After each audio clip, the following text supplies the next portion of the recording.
Welcome, everybody. Today I'm bringing you a conversation with my friend Aviva Tu, who has a fantastic story about adopting the carnivore diet, and I'm looking forward to her sharing it with you all. So, welcome, Aviva. Thank you for having me, Simon. No problem. Um, yeah, it was great journey since last year. I went on carnivore. First things was because my periods has been losing for 1.5 years. So that's why I go carnivore for 100 days. Oh, But nice. after that, I really didn't feel well because at the time I was eating beef, and I always know beef is my allergic reactions.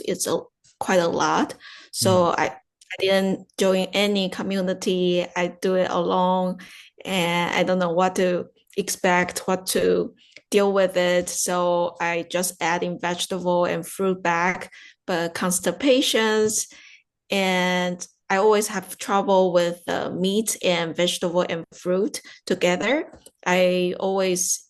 Before that, I always eating more like fish or vegetarian diet. So it's hard for me to digest. So I have to have the eggs of the enema for the rest of the year. Um, so I still keep eating a lot of meat, and I already see my skin that already much better circulations. Um, and at the beginning of this year, my period finally come. mm. After right before that, I really up my butter a lot. So that's how I get my period come back, which is healing the hormone. Yeah. So after that, I know I need to heal my gut for sure. I have since I was little, I always have remembering I always have constipations or always gut issues. And I think a lot of anxieties that I had before performances are all from the gut because Mm. now I am less than before, way, way less. So I think I do see that is something it's really need to be healing right now. If I'm 32 right now. If I get older, everything gonna be even harder to heal. So yeah, I'm on a journey of hearing the gut. Yeah. I love it. Well, you're getting to the root cause of the problem. So let's go back. So, how long ago was it when you first started experimenting with the carnivore diet? Last year was 100 days. Last year was 100 days. Yeah. And before that, you were having symptoms like the gut issues and the painful periods. Always. Mm. What was, And low energy yeah. and the circulations face always very pale or even turn yellow. And I will have craving of alcohol, sugar, you name it. Everybody in the carnivore diet. Yeah. And my skin is always very, very bad. Um, And what did you grow up eating? Like what was your standard diet as you were growing up? And particularly like I'm curious about the Asian culture because I know, you eat a lot of rice traditionally. Traditionally. Yeah, and interestingly, from the very get-go, when I was 10 years old or 7 years ago, 7 years old, I wasn't like any rice. And my mom will say, you have to eat that. Mm. I say, I don't want to, but later on, I make myself enjoy it. I can just eat rice it's alone. So that's kind of from the Taiwanese background that we always have rice and pork. That's very basic. And which is pork I cut off at college because I do notice that my body have so much inflammations when I eat pork. So that's first thing is I didn't know any diets. I just cut off what I didn't feel well. And I always have immune systems issues. Like I will get bronchitis, some things like that, that I will need to go to X-ray to make sure my lung and all function well. So that's kind of started about the Taiwanese diet. But in college, we will go wild. We will eat at the night market. We will eat like all the street food, you name it, in Taiwan. I will try every single of them. And it's all carb, Mm. high in carb. So that's what I ate in Taiwan. And later on, I went to Shanghai. I also in Shanghai for 7 years for my music conservatory degree, and which is eat the Shanghai cuisine, and it's very very fatty. Everything is all seed oiled, very very not saturated fat, just the seed oil. Right. Okay. So it's very bad. But at the time we just kids, so I guess our metabolism is fine. Mm. And later, when I came to Chicago, I was living in the dorm for the first year. I have nothing. Uh, I mean, no money, so we just eat. We already pay for the cafeteria. That's a requirement. So I just ate whatever in the school, which is it's all food around the United States. It can be Mexican food, it can be American food, it can be all kinds of foods that they try to be more diversity because Chicago can have um, all kinds of people all around the world. Mm. So I just ate whatever in the cafeteria, and but I didn't have great energy to be able to practice constantly. I have always want to snack in the between, like 5 minutes practice and then go eat, have a bite, and then come back and practice. So that's kind of American diet for a little bit. And later on, when I moved out, I live with an Asian girl that she eat a lot of Asian food. So I go back to eat Asian foods, but I will break out like top, like Mm. all acne. And so I just follow whatever people around it to eat. But I started to feel mm, I need to figure out my own to be able to feel the best. So I come across the Dr. Berg about the ketogenic Yep. diet. So I kind of started that way, and all the rabbit hole down to nothing to be able to eat because meat that I like beef, salmon, eggs, it's all I cannot eat them. Because I do feel the lethargic when I eat them, Mm. and I don't feel great energy.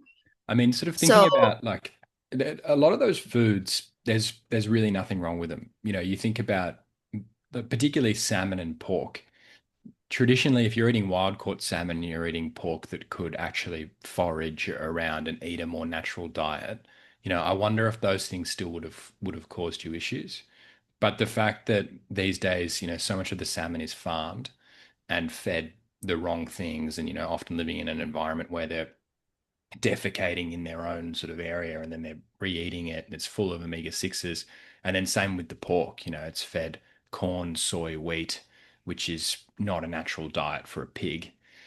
And then, you go out and you eat a traditional diet, like a Taiwanese diet, which is, has a lot of pork in it, and you end up getting all these omega-6s, and then they're cooking everything in seed oils. And you think, oh, damn, like my grandparents could have gotten away with eating this traditional diet and they would be okay. But these days, everything's just stacked against you. What do you think? yeah, for sure. I mean, I think in older generation in Taiwan specifically, they use pork fat like Mm. lard. Lard, yeah. So even though the pastry they are using are all lard, Mm. um, But again, nowadays that seed oil is much cheaper to be able to make profit. Mm. So I think that's all what we eat outside. Yeah. Yeah. And then that brings you towards trying to find, okay, well, what's not going to cause issues? What's not going to cause reactions? So where did you, obviously you discovered Dr. Berg and a ketogenic diet, and you probably started finding other carnivore influences. What Yeah. foods did you start to eat from there? So start from January, I guess because the carnivore month. January, And January so this year or January last year?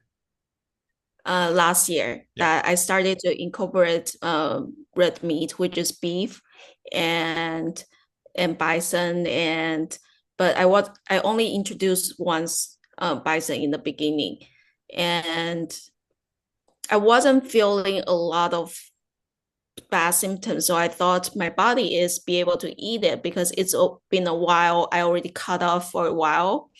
But I feel like once I eat it very oftenly, like daily, that my body kind of have the storage like, okay, this is full. Maybe the histamine bucket is full. I don't know. It just some things that in my body like uh just not feeling as well because I know when I'm feeling well when I eating the right food.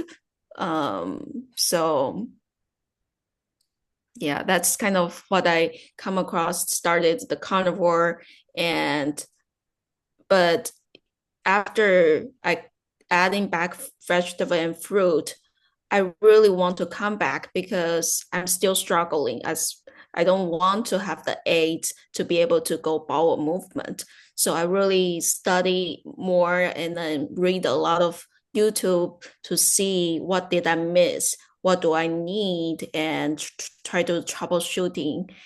And this time, that's why this year I go full on, and no matter what happens, I just gonna stick with it.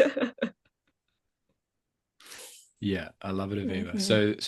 So this year you've been doing strict carnivore, right? Yes.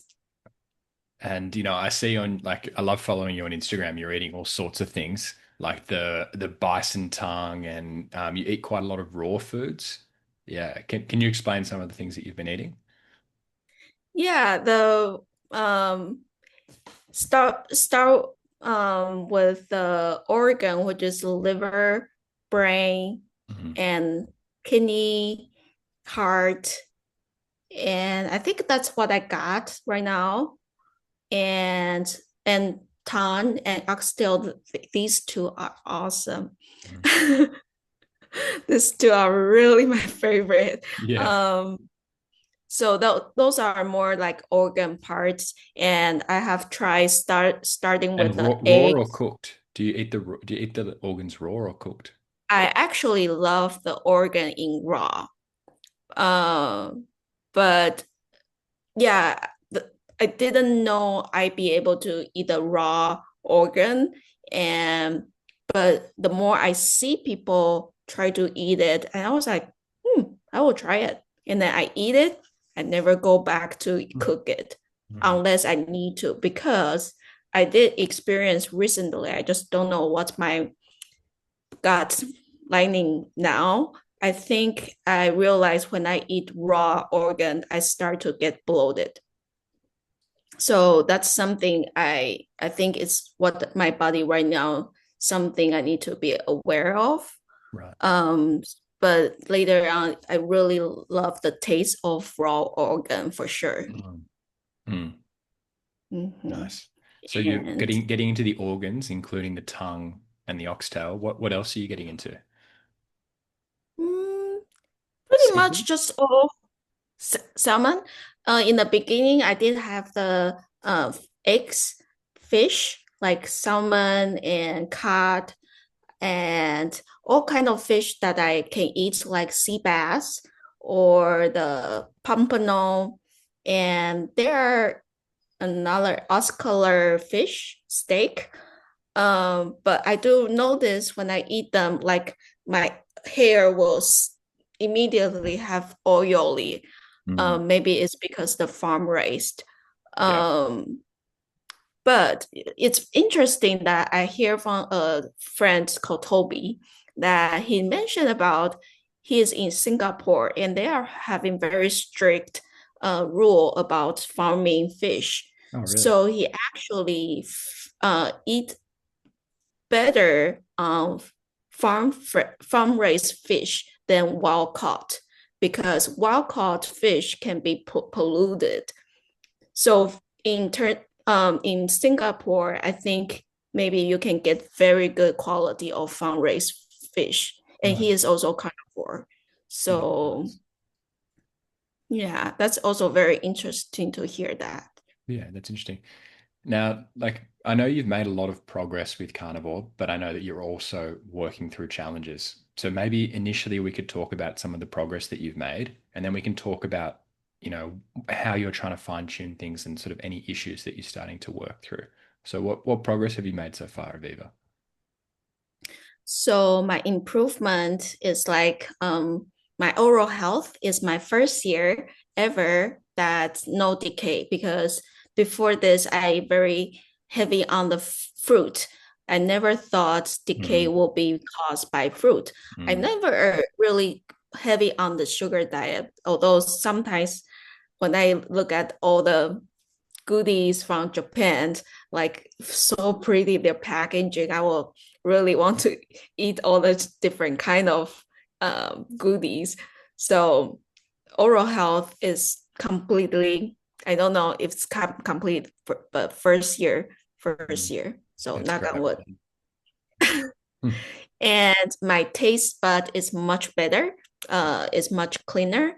It's sweeter. So that's something I really enjoy drinking water, a yeah. lot of waters Yeah. every Yeah. day. Um, I was gonna say that's yeah, that's a big thing when you clear out all the fake foods, the carbohydrates, the sweets from your palate, and then you get back to basics of just animal products, you can really taste things, much more sharply, and you can appreciate the flavor of good water or just good meat by itself. Whereas before, it's like everything's numb. You need such extreme flavors to really taste something. So yeah, that's a great benefit. yeah, and also halitosis that I used to have, like my mom said, you didn't smell good. But that's all because our gut. uh Everything all come out from the gut. So if you don't have the good digest, that it's all, so that part is also gone. And since 100 days, I feel my body odor, sweating, like it's not as much of smelling. I don't know if that's because I don't eat some not what my body like the animal foods, or I'm starting detoxing more. So that's something also in the run, um, in the progress. And alcohol, sugar addiction is gone. Mm. And Did that happen quickly? And why do you think the alcohol and sugar addiction has gone? I no longer because my family still have a lot of cookies and they bake dessert and alcohol drinking in front of me. I don't want to touch it. Mm. I completely, it's just out of my mind. But when I have a little bit vegetable and fruit, I would grab it and then just drink whole bottle of wine. So it's really, I feel my body just nourished enough that I don't need to, um, there is nothing else nutrients that I need to be able to, that my body needs the craving, because I do believe when we have craving, it means that our body needs the nutritions or something is missing that your body wants, Yep. because it's all gut and brain in the same time. So your gut needs some things. Maybe it need relaxing because so alcohol can't like give you a paralyze. Mm. Yeah, I agree with you on that. I think it's that, and I think it's blood sugar instability. So when you eat the fruit or the carbs, the blood sugar goes up, and then when it comes down, it goes below the initial level, and that's where the sort of panic kicks in, and you need something to spike it back up or maintain a decent level, and that's where we reach for either sweet foods or we reach for alcohol. And it's so common to see people just overcome their alcohol addiction really quickly as soon as they remove all the carbs. Those foods are just making you, reach for the drink. I'm glad to hear that that's been one of the benefits you've had, Aviva. Yeah. So that was a big things because, you know, people say carnivore is expensive, but so does alcohol, Oh, right? alcohol is so expensive. Yeah. Yeah, and it's not good for us. So, and we also need to pay on the medical if we don't get our health right. So that's also very expensive in United States. Even though the dental, I already saved $1,000 this Hmm. year just That's on great. dental on its part. Last year I Mhm. paid $1,500 on dental, or maybe 2,000. I think it's 2,000. Right. Mm. Yep. It's a good feeling not having to worry about that. I mean, as a carnivore, you don't even need to go to the dentist. You can get a checkup like once every 3 years or something, and they say, yeah, your teeth look great. All right, play on. Yeah, it's Yeah. fantastic. What about the skin? Because this was like a controversial one that I know went viral for you. Do you want to explain the skin changes? Yes, because when I was in Taiwan or before, yeah, before carnivore, because before I didn't have any red meat, so which is my skin tend to have yellow because I'm vegetable based diet mostly because I don't like rice, but later on I still eat rice and vegetable is like my main food, whole big plate of vegetable every meal. Um, and which is it caused my face really go yellow, and I have been went to doctor and doctors like look at my hands. It was like completely yellow, like maybe like this pale yellow, maybe Wow. more like this yellow. So like I never know what happened. And they say, oh, you don't have I forgot that name. Um Oh, jaundice? any yeah, jaundice. You don't have jaundice. And so and nobody can tell. I say, okay, fine. And then so when I go carnivore, I look at my hand. I was like, wow, magic. Circulations that everything is all come to circulate better. Even though my face can be tanned, because as Asian we can tan very easily. We can get darker, but still I will have blush that when I sweating I will have very pinky face. I wasn't like really tired, like it's completely different. Mm. Yeah, I Yeah. mean, people have said that Asian people are yellow, for many years. And I've never really thought about it, but when you posted that photo and it's like your before and after, and you can really see the yellow color in your skin, and you look so much healthier now than you did before. And it makes you think that, maybe this high rice or high vegetable diet or something like that has contributed to that yellow look. It's clear in you that you've literally changed color into a healthier color simply by changing your diet. Yeah, and even though I see my mom when she eats less meat, I look at her, I say, your face like turning yellow. You Yeah. better eat more meat Yeah. uh to get your circulation. And because also collagen, that before carnivore, like my I will start to have a lot of wrinkle, Okay. and which is like um I mean, people see me still good, but I see myself, I will Mm. say I'm still young. And now I feel my skin is much better, but knock on wood, everything, I don't know what's good. Yeah. Another reason to go carnivore.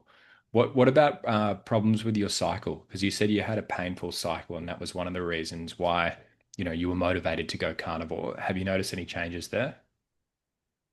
So I always irregular cycle.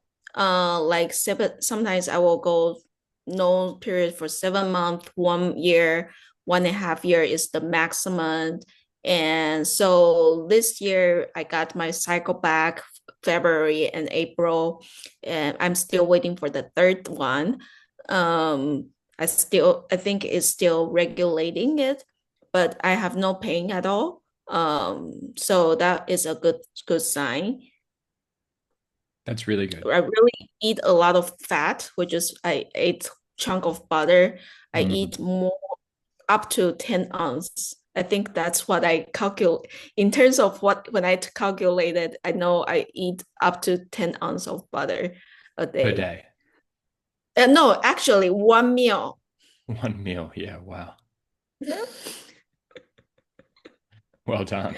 In one sitting in 1 hour. But what about the gut So issues? How has that changed, improved, gone backwards? um So I always have constipations. So since carnivore, that I have not much of constipation because I have eating a lot of butters. Um, but because I realized I have started to have more severe eczema, either it's butter or it is oxalate dumping. Mm. But because what I'm research is it could be butter. So what I can do is just cut off butter. After that, I did feel less be able to bowel movement. I try suets that people say, but actually it make it worse for Okay. me. Interesting. So I'm currently on the lamp. I feel better, but still keep an eye on. So that's something in terms of bowel movement.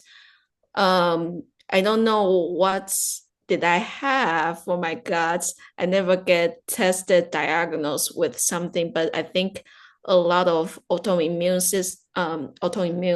is in my gut, not only because my immune system always have problems, also I have allergic all the time, and I have that allergen test. Same, it's all come across in the same box of mast cells and immune system. So I Right. think it's all come from the gut for sure. Yeah. Okay. Probably those years of being at college and, eating all the sort of Taiwanese street food and then coming to America and eating all the crappy food from around America. It's probably done a fair bit of damage. So talk to me, Aviva, about the lamb now, because last time we spoke, you were saying, you're gravitating towards just eating lamb. Can you explain what you're doing now and why you're doing that? Um, so before only lamb, I eating bison from the local farm, Yep. and but because their bison right now is very lean, so I have to add butter. But since I cut off the butter, I don't have fats. Then how about I need to So, find a pair. so Aviva, you can't get bison from this farm that has plenty of fat on it. Is that because they cut off the fat, or what's happening there? I need to wait for their next butcher. And since I have histamine issue, if I want to ask them to have the non-aged meat, I need Oh to yeah. buy half of bison. Wow. I wonder how many pounds or kilos half a bison is. Bison, they are massive animals. Um, they say 200 to 250 for lean meat because nobody bought the Right. uh, fat before. But I Mm. would say like 400 pounds if I Wow. That's a lot. You're gonna need a big freezer. yeah, I need a walk-in freezer. I don't Or need a walk-in closet. I need yeah. a Also, is that mainly ground bison? Because I imagine that it's not going to be all steaks, right? I can ask them for specific cuts. So if I know I have histamine issue, I might ask them for the trimming. So don't make it ground. So Yeah. just anything trimming, just package it Yeah. and then just don't ground it because it's much less histamine in the chunk than the grounding. Yeah, yeah. I think that's because to do with the surface area. Because if you ground it up, then suddenly all these little balls have surface area around them, and then people tend to cook the ground beef or bison or whatever for too long, and it's just a histamine nightmare. Yeah, that's interesting, Aviva. All right, so the bison was too lean, so you started going for lamb. Yeah. And this specific Billy meat is known for Billy Doe lamb. Yeah, I've heard that's fantastic. yeah, it's known for non-age. And I bought last year when I was in Chicago, I go to their store, I bought it, and I remember the taste is all very good and very mild. But in the middle, somehow I just smell I bought one lamb rack from some big chain store, and that just hit me the trauma that I just never feel the um no craving on the lamb. I just rather than eat bison like, but now it's like I have no choice. But once I bought that and then I eat it, I was like, this is home. Yeah. Yeah. Well, I mean, in Australia, we eat a lot of lamb, and I agree, it's delicious. And if you eat a lamb cutlet, which is sort of those like that French rack of lamb, and then you slice it up, there is nothing better. The meat is so tender, the fat is perfect. So I can imagine what you would have experienced there, and you're just like, oh wow, this is the best food. Yeah, when Mm. you got the right source of the lamp, for sure, Yeah. for sure. So So now, that's are you just lamb only right now? yeah. And I bought whole animal, like Okay. just nose to tail. Yeah. Wow. I do feel nose to tail really work for me, in terms of my research and also my blood work, what I need for my body. So, yeah, that's something I feel the beneficials of all the nutrients of the whole hand animal. And so are you slow cooking things? Are you grilling? How are you cooking the lamb? Yes. Your freezer. Aviva, can you hear me? Yeah. How are you cooking the lamb? Like slow cooking, grilling, eating it raw? What are you doing? Not eating raw at this point, but like tender parts like lamb chop and lamb loin, I will just fast sear and we just still blue rare in the middle Nice. and also sirloin. But like rib that lamb rib that I will pressure cook is so tender. The fat Mm. so good. And have you found the lamb to be fatty enough in general? Yes, actually, that's when I got their cuts, it's just like you can see big chunk of fat. Usually I don't need extra fat, but I love fat, so I just eat it, and that's good for hormone. I'm still healing. Yeah, I love it. So you've made all this progress since going carnivore, but I know that there's still issues you're working through and, hence narrowing your diet all the way down to lamb for this period of time. What things are you still struggling with, Aviva, or what are you concerned about? Not saying that I'll have the answers, but I think it's good to be transparent and for people to realize that this is a work in progress. Yeah, gut. I mean, energy is much better because I do market, I play perform. Mm, I Without carnivore, I don't see myself be able to do like wake up at 4 o'clock and then till working till 10 at night. It just completely. Yeah, that's a huge day. That's impressive. Yeah, that's big day Yeah. and hot and weather in the big morning and then later still need to perform. So that's Wow. big things and energy wise. But I'm still experienced with the bloating because it might be histamine, it might be my gut, something. It's just a mystery. So I'm still trying to be strict to lamb only as much as possible until if I really see something really weird, then I will maybe tweak some things. I try not to have any supplements as possible. Hmm. Even though fish oil that people keep saying about um, fish oil supplement can't, maybe the fish oil is not good. So actually lamb have higher omega-3. So I hope that will compromise about that part. Yeah, Yeah. particularly the grass-fed and finished lamb, which I'm pretty sure Billy Doe Meats is. Mhm. Lamb is very high in omega-3. It's a very healthy, natural meat. And, at least in Australia, for example, all the lamb is grass-fed and grass-finished. And I imagine it's similar in America simply because, you know, sheep are quite hardy. It doesn't make financial sense to feed them any grain. So they tend to just be, pure out on paddocks. Um, it's a really good option. Yeah, and even though you don't need to feed them grain and they're already pretty fatty though. Yeah. Yeah, yeah, exactly right. Yeah, they really hold on to their fat. Definitely. So some people feed them grain because you want the tender meat, and I guess they are already small and have a lot of fat. Mm. Yeah. So maybe that's, yeah. Um, so is there anything else you're struggling with, Aviva, or is it sort of you feel like you're on track with the lamb diet? Mm, I think weight. Right, okay.